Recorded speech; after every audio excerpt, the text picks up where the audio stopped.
Hey everybody, Gary McGowan here, and today we're going to do something a little bit different, but kind of the same. I'm going to walk you through 22 ways to get 22 listings in 2022, so let's roll the intro.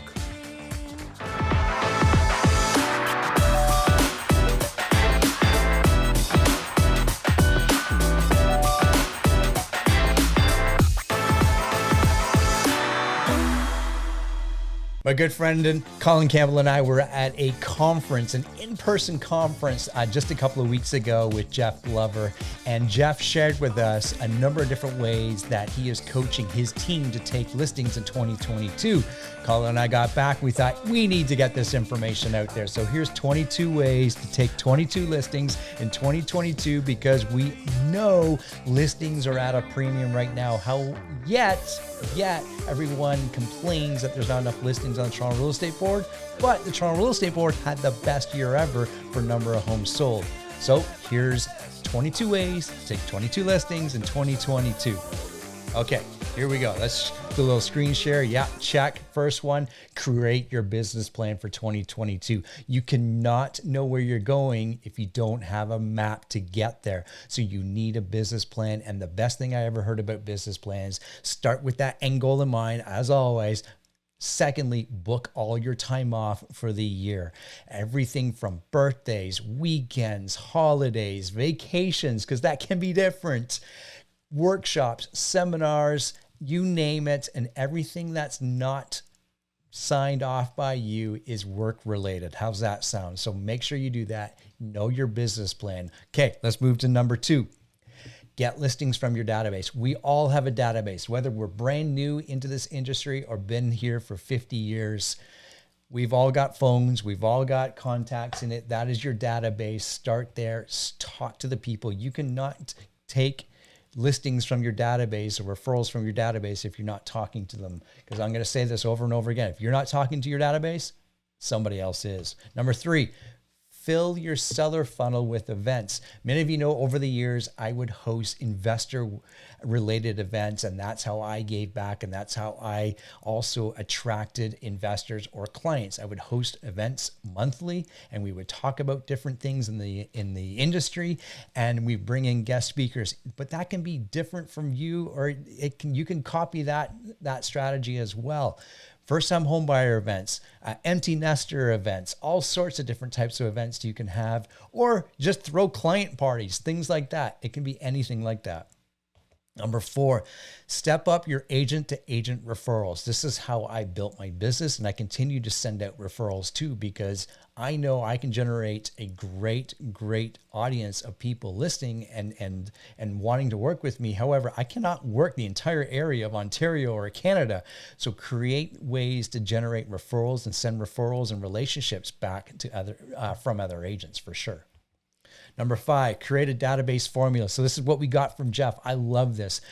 Now that we've got the database and you're into it, what are you going to do with it? So here's what he does on a monthly basis. 4 mailers that go out, 2 phone calls, and 1 client event. And those mailers can be physical, they can be emails, whatever, but put together a formula that's going to work for you. Number 6, Google screened. Okay, this is brand new to Canada, brand new to the States. It's coming soon to Canada. Yes, that's why I have it. Coming soon for the real estate industry, but it's already here for the small businesses, your service providers, your electricians, plumbers, anything like that, lawn maintenance, but yet nobody knows about it. And this is far better than Google reviews. So this is Google verifying you as a business owner. So I bet you have clients right now that own small businesses that could value this type of service. So you call them. First of all, go educate yourself on Google Streamed, then call your small business owners and say, hey, I'm just giving back today. Here's what you need to sign up for to generate more clients for your business. You will stand out from the crowd if you're that agent. Number 7, create VIP or client neighborhood Facebook group. Yes, you might think, oh, there's so many Facebook groups and they're overdone. They are not overdone, because here's what people are craving. People are getting tired of the social media complain. Go create a community where you're not complaining. Go create a community where you're giving back and sharing cool things and sharing business ideas with each other and promoting local businesses. That's what people are really craving. So create that. Create your own little VIP group. I worked with investors when I was selling at a high level. Perhaps that's what you want to do. Create that little investor group in that little community, or whatever that niche is that you own. You can create that group. Number 8, identify a charity or nonprofit group and support it. Support it. When you can identify who you're going to give back to, trust me, the business will get built around that, because you have such a passion for that charity or for that cause that will force you to get up and go create opportunities for them and create awareness and monetary value too, monetary things, money for them as well. So identify a charity or a nonprofit group and go support them.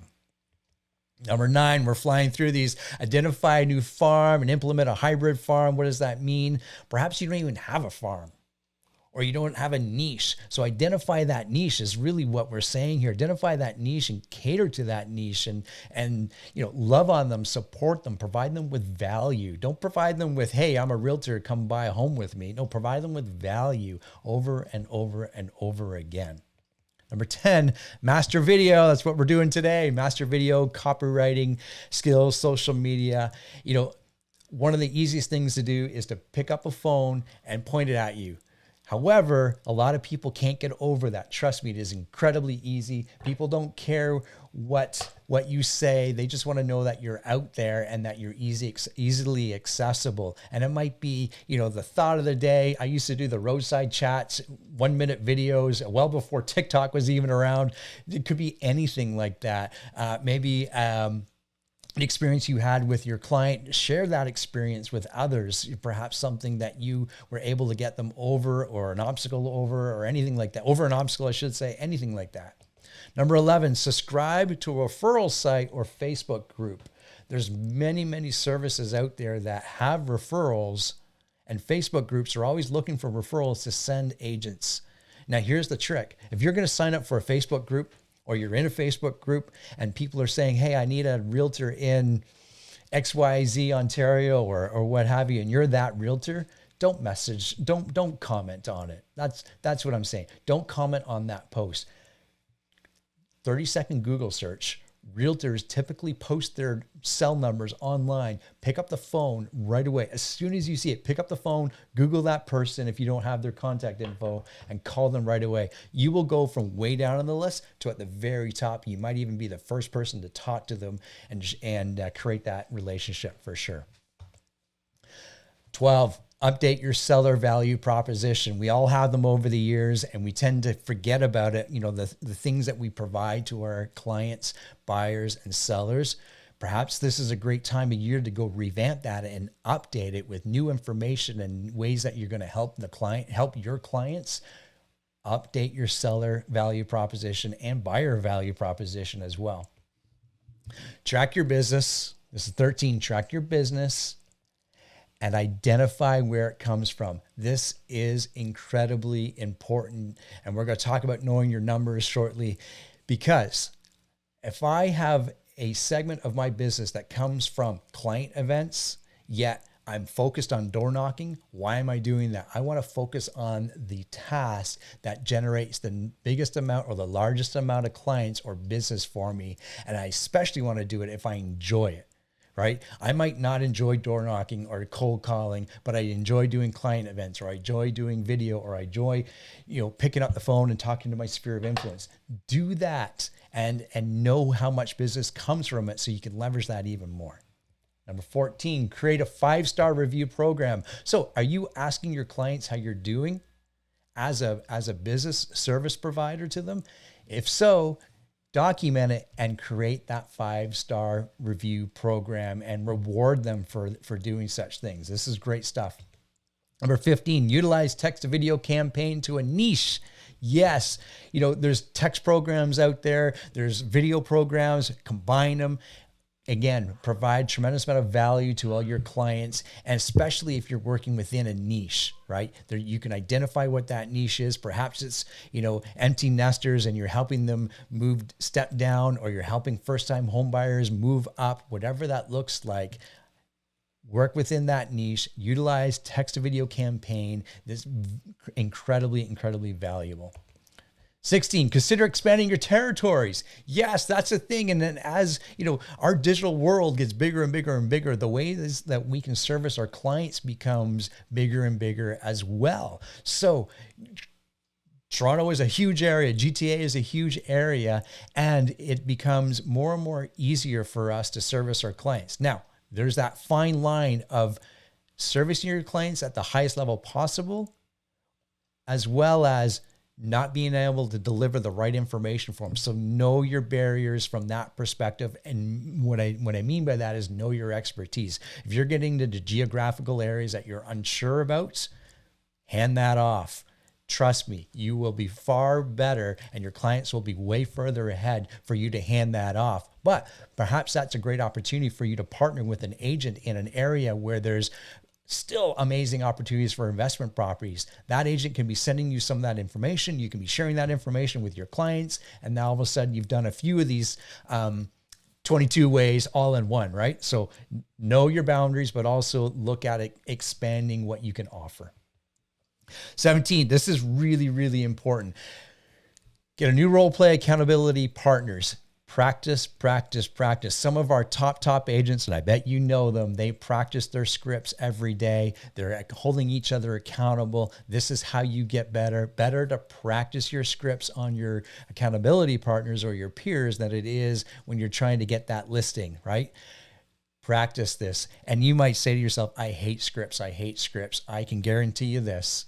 You already use scripts because you've memorized them and you personalize them. And that's what scripts are.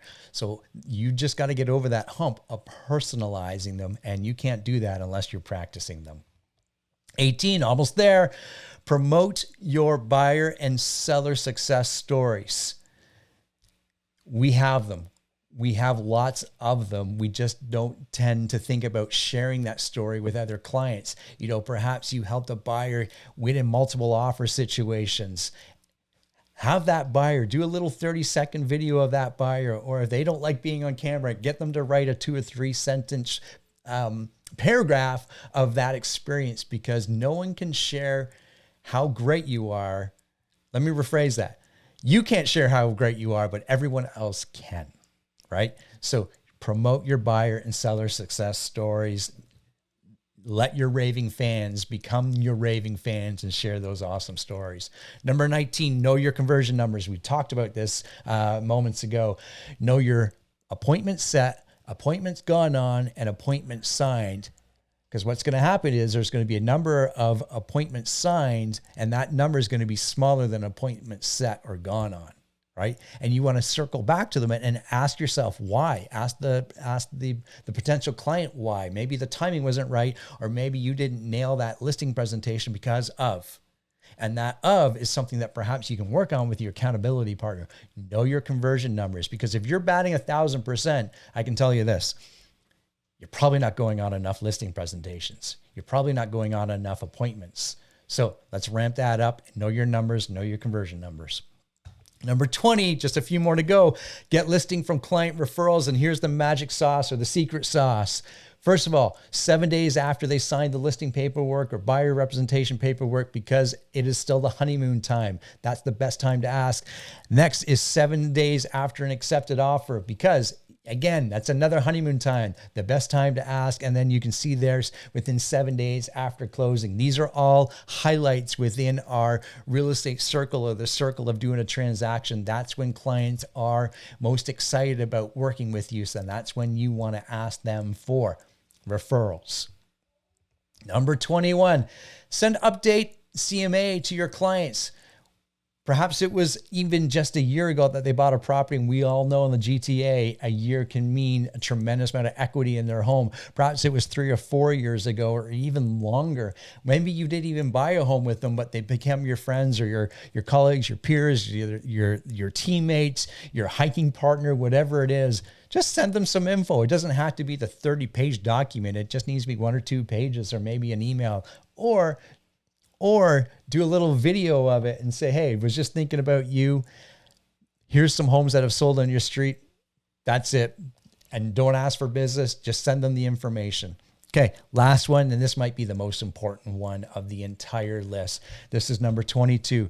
Identify which events you will attend to improve your skills. So there are some amazing real estate related events, of course, and as we get to come back to being in person, perhaps it's business development, whatever that looks like. Identify what they are, book them in your business plan, and get them paid for, because this is where not only will you get to increase your knowledge about your business in the real estate market, but you're going to meet like-minded people that are going to help and elevate you. Remember, you are the average of the 5 people around you. So if you currently are doing 20 transactions and you want to go to 50 transactions, who are you hanging out with? Go hang out with the people that are doing 50 or more transactions, because that's going to bring you up. That's going to allow you to think bigger. So there you go, 22 ways to take 22 listings in 2022. Lots of awesome stuff today. And we still have time to finish our business plan. And if you're watching this in early January, get that business plan done if you've not done so. Love doing these videos. Please connect with me on YouTube and Facebook if you like. Happy to have you around. And please subscribe, hit all the bells and buttons and everything else that YouTube loves. Appreciate everybody watching this video. And if you've got other ways, write that down in the comments. I'd love to see that. Everybody have an awesome, awesome day. And I look forward to seeing you on the next video. Bye for now, everybody.